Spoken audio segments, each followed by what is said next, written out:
Mayong buntag mga kaigsuunan. Happy Sabbath! Okay, ito na ang time sa atong lesson review. Lesson 10 for March 6, 2021. The title of our lesson is Doing the Unthinkable. So this is just a review. Now our memory text, in the next slide, you can see it says, from Isaiah 53 verse 5. Okay, everybody, shall we read? Go.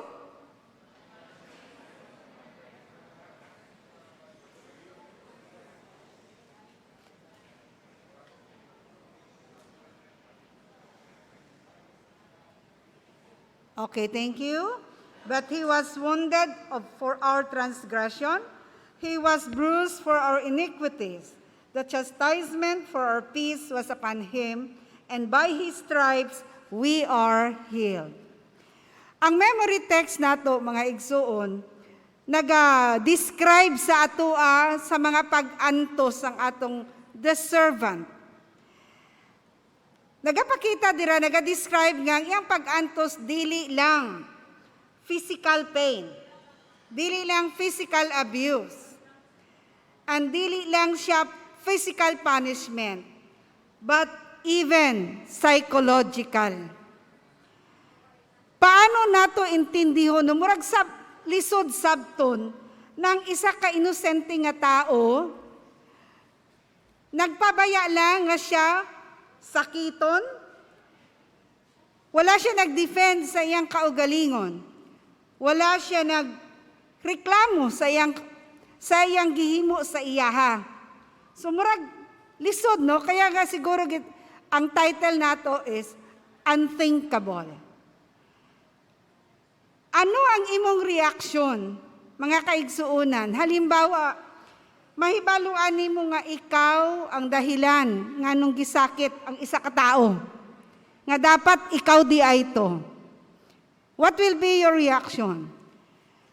Naturally, brothers and sisters, Jesus suffered so that we may have life.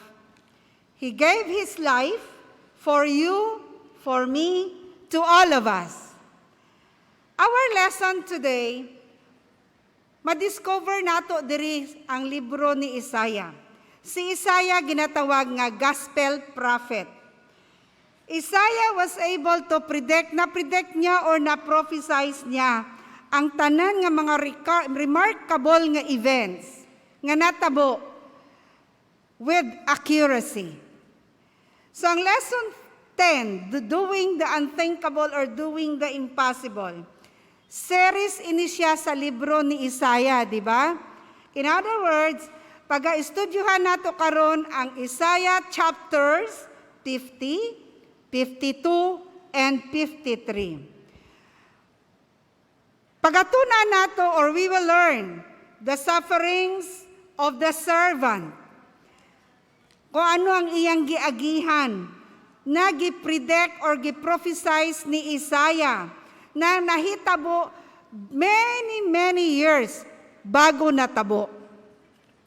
So, in the next slide, you can see sa verse Isaiah 50 verse 6, nagaingon, I gave my back to those who struck me, and my cheeks to those who plucked out the bird. I did not hide my face from shame and spitting. Kung sa Bisaya pa mga igsuon nagaingon, ako naghatag sa akong likod sa mga naghahampak ug sa akong mga aping kanila nga na nag-ibot sa bungot. That is seen in the next slide. Wala nako tagoi ang akong nawong gikan sa kaulaw ug pagluwa. Mao ni ang Bisaya nga version.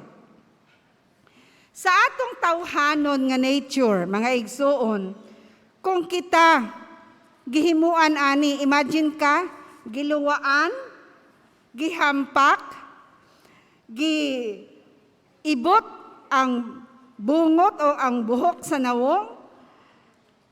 Kung kita gihimuan ani, ano kaya atong batsyagon? Pag nakabatsyag kita sang insulto, mockery, naturally, we feel humiliated, di ba?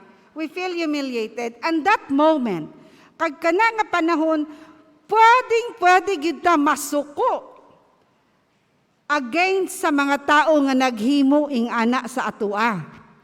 Example, sa next slide, makita nato. Si David nagpadala sang ambassadors sa Amon. Kay nga naman, ang hari sa Amon nga iya nga best friend niya. Karon namatay ang hari. So sinahon nga iyang anak, mao ang nagbulos pagkahari. So pagkabati ni David, nagpadala siya sang 4 ka ambassadors. Nganong nasuko, it says there, nag-trigger kani sa away between Israel and Ammon. Nga naman, in the next slide, you can see the picture. Pagkadungog sa mga leaders sang Ammon, nag-ingon sila sa hari. Mahal nga hari, nagtuo ka ba? Nga kanang mga ambassadors ni King David, nag-adto diri para magsimpatiya kanimo? Hindi. Nag-adto na sila diri kay Manilags, kung unsa ang atong lugar, ang asong nasod, kay ila na nga agawon. So, syempre, nadala ang hari. Ang gihimo, gipadakop niya ang ambassadors ni David. And, makita niyo sa picture, giputulan niya ang bayo, tapos ang ilang mga bungot, gibalbasan ang pihak, ang kapikas, wala. And, gipapauli. Pagkabalo ni King David, ayun, nasuko siya because he felt that the men he sent were humiliated. Giaway niya ang Ammon. Although ang Ammon nakipag-alyansa sa neighboring countries, pero napildi gihapon sila sang mga hangaway ni King David. In the next slide, it says, in chapter 26, verse 67 to 68, it says, however, the most powerful person ever endured jibes and scorn without defending himself or getting angry. Jesus did not want to come down from the cross, according to Matthew 27:38 to verse 44. Pangutana, nganuman. Nganong dili siya magbaba kay pwede man? Another question. Why did he allow those people to abuse and mistreat him? Why he did not react on this? Maunang duha ka questions na tubago ni Isaiah sa libro ni Isaiah. So let us see. In the slides, on the next slide, you can see the figure. Okay? Ang title is From Exaltation to the Cross and From the Cross to Exaltation. Let us try to explain the figure. Sa Isaiah 52 verse 13, nagahisgot ka na siya sa exaltation of the servant. The servant is exalted. In Isaiah 52 verse 14 and 15, nagahisgot ka na siya sa humiliation. It says there, the humiliation is foretold. Ibig sabihin, gi-announce ni Isaiah sa iyang libro nga ang servant will be humiliated. Take note ha, gi-announce niya wala pa nag-abot ang panahon. Sa Isaiah 53 verse 1, this is a rhetorical question. It says, who would believe? So, Kung ikaw igsuon, mag-announce nga, ingani ang matabo. Ingani siya. Ang question, matuo ka ba? Wala mo nakita. So yan ang Isaiah 53 verse 1. Who would believe the announcement of Isaiah? Isaiah 53 verse 2 to 3, it says, this text is about or are about the servant who is despised. He is despised. Isaiah 53 verses 4 to 6. This is all about the suffering of the servant. He suffers for us. Isaiah 53 verses 7 to 9. Despite being innocent, that he is condemned and dies. Mao na ang meat of this text. Isaiah 53 verses 10 to 13, the servant is exalted. That is why, brothers and sisters, the title of that figure is From Exaltation to the Cross and From the Cross to Exaltation. Kasi sa first part, he is exalted. Then may announcement si Isaiah that he will be humiliated. But people ask the question, who would believe? And natabo na nga, gidespise siya, nagsuffer siya, but being innocent, still he was humiliated, he was condemned and dies. And eventually, though he died, still he was exalted.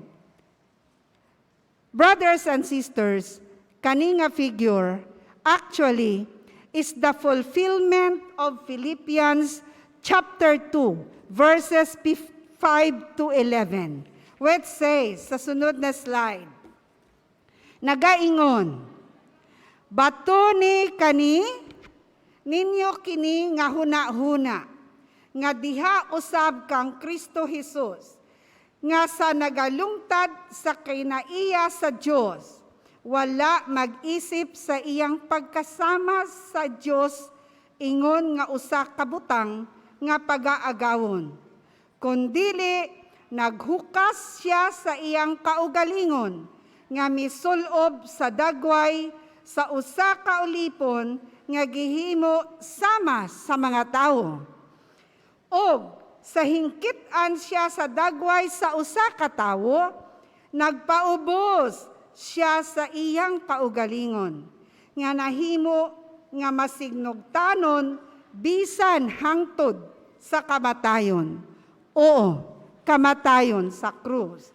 Pagpadayon, sunod nga slide, nagaingon, tungod ni ini usab, gibayaw siya sa Diyos sa kahitasan, o gihatag kaniya ang ngalan nga labaw sa tanang mga ngalan, aron nga tungod sa ngalan ni Jesus, ang tanang tuhod, mga piko, sa mga butang, sa langit, o sa mga butang sa yuta, o sa mga butang sa ilalom sa yuta, o aron ang tanang dila, managsugid nga si Hesukristo, mao ang Ginoo, alang sa himaya sa Diyos sa Amahan. Fulfillment kanisiya sa Philippians chapter 2 verses 5 to 11. In the next slide, you can see there, the innocent suffers. Who has believed our report? Isaiah 53 verse 1. And to whom has the arm of the Lord have been revealed? In Isaiah 52:13, the servant is exalted and extolled based sa figure na gipakita ko ganiha. However, gi-extolled siya, gi-exalted. However, along the way, may nahitabo. The servant is disfigured. Gisakit, this makes the king see what had not been told them and understand what they had not heard. This servant, sa next slide you can see that this servant was Jesus. He was blameless, but still suffered. Like Job. Di ba? Naalala niyo si Job? Nag-suffer din si Job. But then, ang question ing anim, no? Nganong mga ang inosente nga tao mag-suffer? Actually, kana nga mga question nato kay Job, gano'n nag-suffer, and kay Jesus, that is still hanging in the air, kumbaga. But then, in the next slide, you can see the key question, which says, next slide, please. Okay, which says, who is willing to believe what was foretold? Or who is willing to believe what is announced by Isaiah? That is our key question. That's the question na kailangan natong sabton. Kinsa ba ang willing sa atua dere nga motuo sang giingon ni Isaiah sa iyang libro? Sa giprophesize ni Isaiah sa iyang libro. To believe is very important. Nga naman. The reason is, if you believe, in the next slide, you can see the reason, that if you believe, if I believe, I will experience, in my case, I will experience the saving power of God. Kamo, if you believe, you will experience the saving power of God. The same hand that delivered Israel from Egypt will also deliver everyone who believes from death. This is very important, as what I have said, that we need to answer sa atong kaugalingon. Pag matuo kita sa announcement ni Isaiah, it will connect us, para sa ako it will connect me to the sacrifice nga gihatag sa kay Jesus on my behalf. So if we believe on that, we will always be connected to His sacrifices. So, ang sunod nga question, ing-anim, ngano man nag-suffer siya? And for whom He suffered? Tubagon anak nato based sa kay Isaiah nga libro, which says, in verse 5, chapter 53, nagaingon, He was wounded for our transgressions. He was bruised for our iniquities. The chastisement for our peace was upon Him, and by His stripes we are healed. Sa Bisaya, sa next slide, mabasa nato. Apan siya ginasamaran tungod sa atong kalapasan. Siya napangos tungod sa atong mga kasalanan. Ang silot sa atong pakigdait diha sa ibabaw niya o tungod sa iyang mga labod, kita nangaayo. Balikon ko ang question ganiha mga igsoon. Why did Jesus suffer? And that's the answer. You know, God, ang Ginoo naghatag sa ato sang child. God gave us a child, a Prince of Peace, in Isaiah chapter 9, verse 6. He gave us a child, a Prince of Peace. Pero, anong natabo? Sa next slide, you can see, however, they went to war against Him. God gave us a child. God gave us a piece of prince. But they went to war against Him. He was judged for no reason. Gi-judge siya nga walay rason. Gi-condemn nga murag kriminal. And gi-mistreat siya. So, we are talking of war. They went to war. Kinsa kaning day. And what is the war? We're talking about war and they. They war against him. Ang question ngayon, sa next slide, who is the enemy of Jesus? Who was his enemy? Kinsa ang nagbuhat ani? Kay they war man, they war against him. So kinsa day ang kaaway ni Jesus? Abi sa inyong huna-una, kinsa? Ang Hudyo? Ang nagpalansang sa iyaha? Mao ba? Okay. Basahon nato ang Isaiah 53 verse 6. Nagaingon, kitang tanan, sama sa mga karnero ng hisalaag, ang tagsa-tagsa, kanato, misimang, sa iyang kaugalingon, nga dalan. O gibutang ni Jehova diha kaniya, ang kasalanan nato nga tanan. So ang question ganiya, who was the enemy of Jesus? This is the answer. The answer to this, based on the text that we have read, is clear and painful actually. Kaya nga naman, we all did. Kita ang dahilan. Isaiah 56 verse 6. Why? Because God's love is so, we cannot explain. His Messiah would choose to suffer. He would choose to suffer in order to reach the unreachable. He suffered para ma-reach ang mga unreachable, ang mga unattainable. Kag kinsa kaning mga unreachable. The unreachable, brothers and sisters, are us. We are the unreachable. You and I are the unreachable. Nga naman, nganong ikaw, ako ang unreachable. It is because God offers His love. Nag-offer siya sa iyang gugma. Nag-offer siya sang redemption. Nag-offer siya sang salvation. But, anong nahitabo? We still nag-decide ta to go astray. Our answer, our decision is no. So, we are the unreachable.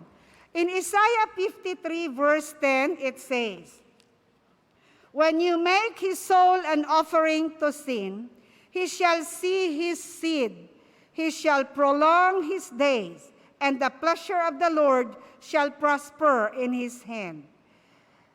Every transgression sa una nga panahon, di ba mga igsoon, sa Old Testament, pag nakasala ka sa Ginoo, mag-offer ka sang animal, right?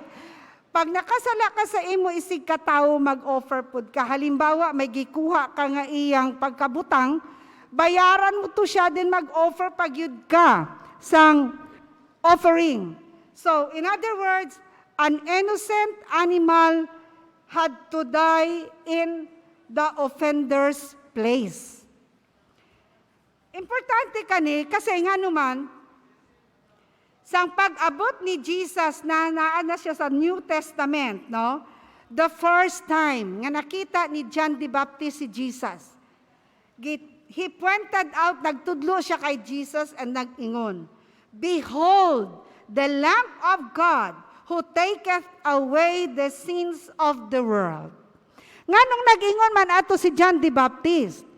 It is because nakita ni John the Baptist that Jesus is the fulfillment of what the Old Testament sacrificial system was referring to. Diba sa Old Testament mayroon silang sacrificial system. So kabalo si John the Baptist that Jesus is the answer. In verse 53, 10, still 53, I will just repeat. It says, when you make his soul an offering for sin, he shall see his seed. Makita niya ang iyang seed. Dili ni siya seed nga buto o plant. He shall prolong his days, and the pleasure of the shall prosper in his hand. Jesus is the Lamb of God. According to John chapter 1, verse 29, gi-offer niya ang iyang sarili para i-redeem ang atong mga kasalanan. He died for us para we will be free, ma-free kita sa eternal death. Brothers and sisters, ang atong lesson nag-assure sa atoa nga ang resurrection ni Jesus is also our resurrection. We are the seed. We are the seed, the labor of His soul. We are the fruit of His sacrifices.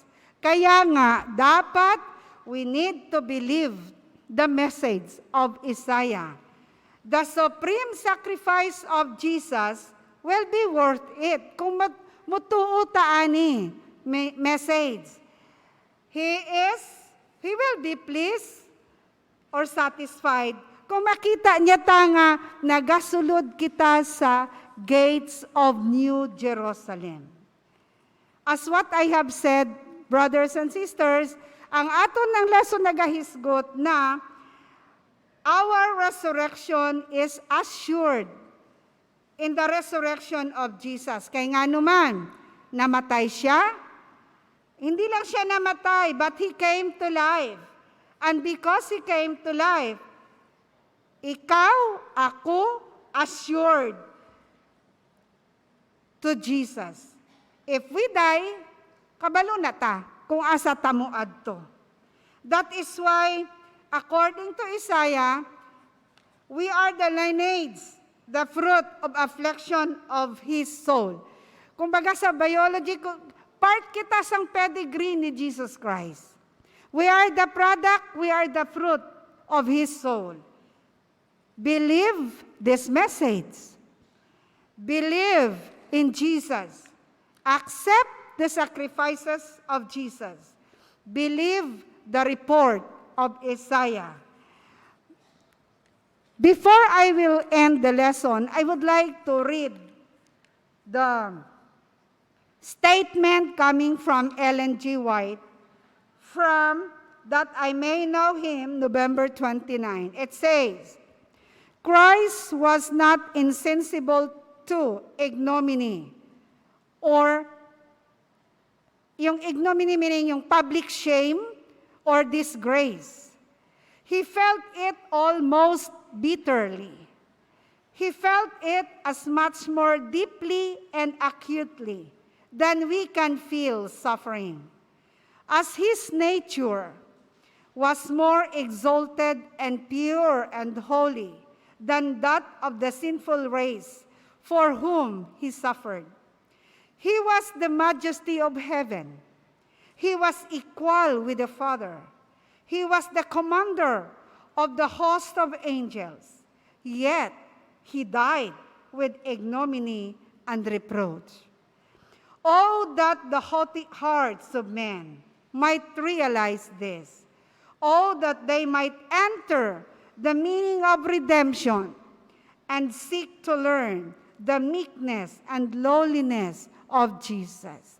So it only shows, brethren, na kung nasakitan man ta, pakuulawan man ta, nag-public, kumbaga, we suffered public shame and other sufferings, Jesus is also feeling that. I have read in The Desire of Ages na ang tanan nga suffering in terms of temptation, in terms of sa food, nga pag-resist sa food, in terms sa mga sacrifices, si Jesus gyud ang pinakalabaw. Walay nakatupong sang iyang experience sa tanan nga tao diri sa kalibutan, according to Ellen G. White sa Desire of Ages. Because paano daw siya makatabang kung wala siya naka-experience sang gutom, wala siya naka-experience sang kasakit? That is also one of the reasons. So, brothers and sisters, what we need to do is believe the message so that we can connect to Jesus. Good morning and happy Sabbath.